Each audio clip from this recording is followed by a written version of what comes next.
Welcome back to my channel. My name is Shilpa. My channel name is Shilpa hadole English spoken classes. Today we are going to learn how to build sentence with the help of structure. Okay. बघा तुम्हाला English बोलायचं आणि English बोलायचं असेल तर अगोदर सुरुवातीला काय करायला पाहिजे, इंग्लिश इम्प्रूव्हमेंट सुद्धा झाला पाहिजे. ओके. म्हणजे त्याच्यामध्ये काय मेन महत्त्वाचे काय गोष्टी आहेत, काही शब्द साठा असायला पाहिजे, सेंटेन्सचा साठा असायला पाहिजे. सेंटेन्सचा साठा कसा आला, आपण शब्द एक बाय हार्ड करू शकतो, सेंटेन्स बाय हार्ड करू शकत नाही. किती सेंटेन्स तुम्ही बाय हार्ड करू शकणार म्हणजे बोलण्यामध्ये. मग तुम्ही काय करू शकता, तुम्ही सेंटेन्स बिल्ड कसं करायचं तुम्हाला लक्षात आलं पाहिजे. म्हणजे तुम्हाला स्ट्रक्चर माहीत असलं 2-250 स्ट्रक्चर सहज तुम्हाला 2-250 स्ट्रक्चर जर माहीत असलं तर तुम्ही आरामरीतीने इंग्लिश बोलू शकता. माझे जेवढे व्हिडिओ आहेत पूर्ण व्हिडिओ स्ट्रक्चरवर अवलंबून आहेत. म्हणजे तुम्हाला नवीन जे शिकणार आहेत त्यांना कसं वाटतं, त्यांना भीती राहणारच नाही मनामध्ये, कारण स्ट्रक्चरनुसार तुम्ही शिकत आहात. स्ट्रक्चरनुसार आपण जे ठेवलो तर 100% ते वाक्य बरोबर आहे. तुमच्या मनात कॉन्फिडन्स वाढतं आणि तुम्ही कॉन्फिडेंटली तुम्ही सुरुवात करू शकता. ओके. म्हणजे तुम्हाला सेंटेन्स थोडा तुम्ही 1000 म्हणजे सॉरी एका सेंटेन्सवर तुम्ही 1000 वाक्य करू शकता स्ट्रक्चरवरून. तर तुम्ही 150-200 जर स्ट्रक्चर तुम्हाला आले तर त्यानुसार तुम्ही बोलायला खूप वेळ लागणार नाही, कारण तुम्हाला आणि पुन्हा लक्षात बी येईल की सेंटेन्स कसं बिल्ड होत गेलेत. ओके. मग तुम्हाला ते लक्षात आलं की तुमची इंग्लिश इम्प्रूव्हमेंट झाली. मग समजा तिथं काय फक्त आपल्याला बोलायचंच काम आहे. मग तुम्हाला फक्त शब्दसाठा भरपूर आहे पण तुम्हाला सेंटेन्सच बिल्ड करता येत नाही, तर तुम्ही कसं तिथे सेंटेन्स वापरणार.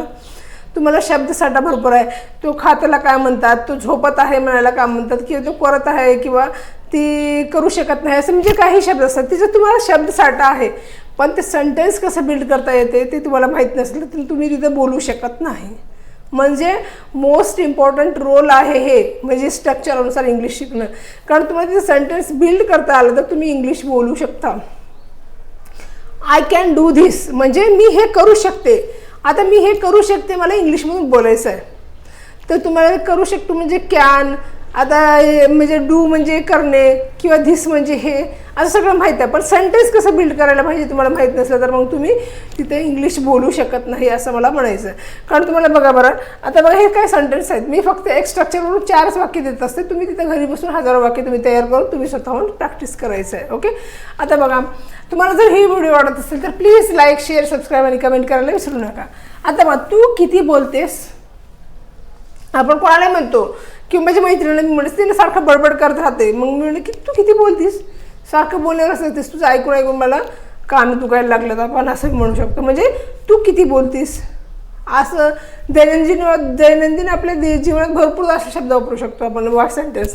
तू किती हसतीस, तू किती रडतीस, तू किती खातेस, म्हणजे काही तिथं तू किती पैसे खर्च करतेस, म्हणजे तू किती गोंधळ करतीस किंवा तू किती आपण तिथं काही म्हणू शकतो. म्हणजे तिचं सारखं ते कंटिन्यू ती चालत असतात, कारण हमेशा तिथे करतच असते. मग तिथं आपण म्हणतो किती करतेस, ती किती खातेस, हमेशा तिने खाण्यावरच असली तर आपण तिथं काय म्हणतो, तू किती खातेस.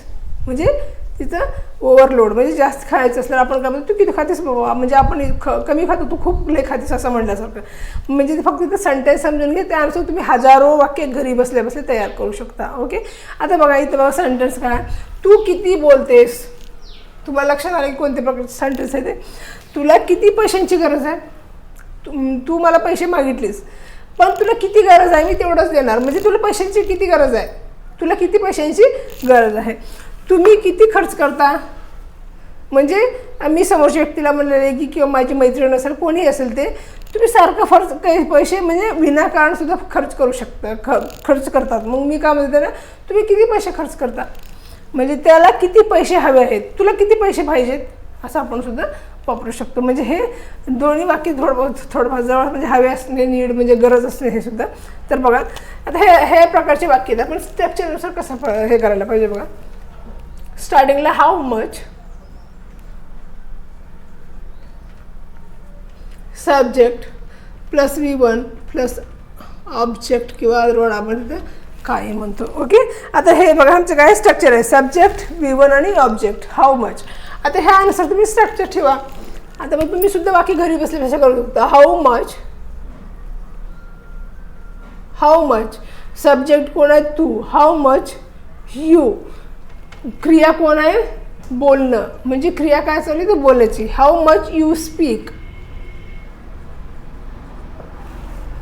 हाऊ मच यू स्पीक म्हणजे बघा हाऊ मच यू स्पीक म्हणजे तू किती बोलतेस. आता बघा next how much how much subject कोण आहे तुला यू आणि वर्बचं पहिलं रूप नीड. आता बघा नंतर काय ऑब्जेक्ट आणि अदर वर्ड उरलेलं आहे. हाऊ मच यू नीड मनी पैसे. हाऊ मच यू नीड मनी म्हणजे तुला किती पैशाची गरज आहे. तुम्ही किती खर्च करता. हाऊ मच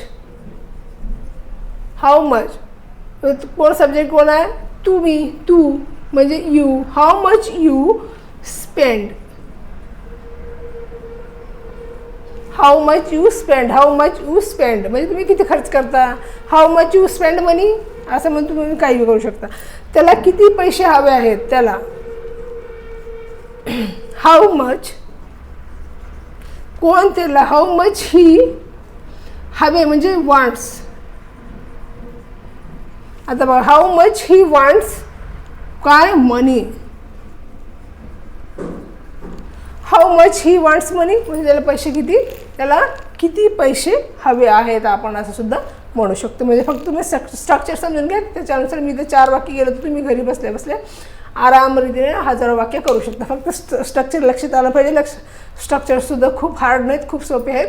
मग तुम्ही याच्यानुसार आपण काय करायला इंग्लिश शिकायचं असेल तर अगोदर सोप्याकडून कठीणाकडे जायचं म्हणजे तुम्हाला पुढे शिकत असताना सुद्धा तुम्हाला असं वाटायला की तुम्ही इंग्लिश म्हणजे जेवढं तुम्ही हार्ड समजून घेत होतं तेवढं तुम्हाला हार्ड वाटत नाही. कारण आपण कोणतेही लँग्वेज शिका कोणतीही भाषा शिका एखादी गणित बी जर तुम्हाला शिकायचं असेल तर तुम्ही अगोदर सोप्याकडून कठीणाकडे जात जा. म्हणजे कारण तुम्हाला सुरुवातीला हे खूप सोपं आहे म्हणजे तुम्हाला इंटरेस्ट वाढत गेले की नंतर ह्याच्यापेक्षा थोडंसं जटिल ह्याच्यापेक्षा थोडंसं जटिल म्हणजे तुम्हाला करत तुम्हाला लक्षात सुद्धा येणार नाही की तुम्ही किती मोठे मोठे प्रश्न सॉल्व करत आहात. म्हणजे मला तुम्हाला फक्त सजेशन करायचं होतं की तुम्ही काही शिका पण सोप्याकडून कठीणाकडे जात जा. म्हणजे तुम्हाला टीचिंग मेथड काय तुम्हाला शिकण्याची जे हे आहे ना मग ते कोणीही असलं तर त्यांनी शिकवायचे प्रयत्न कसं करायला पाहिजे की स्टार्टिंग म्हणजे तुम्हाला तो झेपायसारखं असायला पाहिजे. काही जण ह्याच्या पुढची बी असतात म्हणजे ते फ्लुएंट इंग्लिश बोलणारसुद्धा असतात पण त्यांना ह्यांची गरज नाही. फक्त ते न्यू बिगनर्स आहेत म्हणजे त्यांनी जे नवीन शिकणारे आहेत मग त्यांना ही खूप महत्त्वाचे व्हिडिओ आहेत.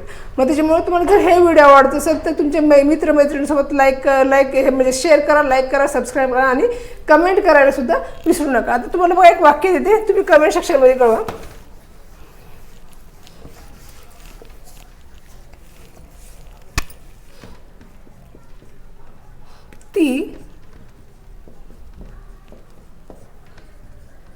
ती किती हसते म्हणजे आपण दोघी मैत्रीण थांबलो ती समोरची मुलगी काय करते हमेशा हसणार राहते किंवा सारखं हसलेले मग ती किती हसते आपण असं सुद्धा म्हणू शकतो. म्हणजे एक छोटीशी वाक्य तुम्ही कमेंट सेक्शनमध्ये कळवा. तुम्हाला जर ही व्हिडिओ आवडत असेल तर प्लीज लाईक शेअर सबस्क्राईब आणि कमेंट करायला विसरू नका. धन्यवाद.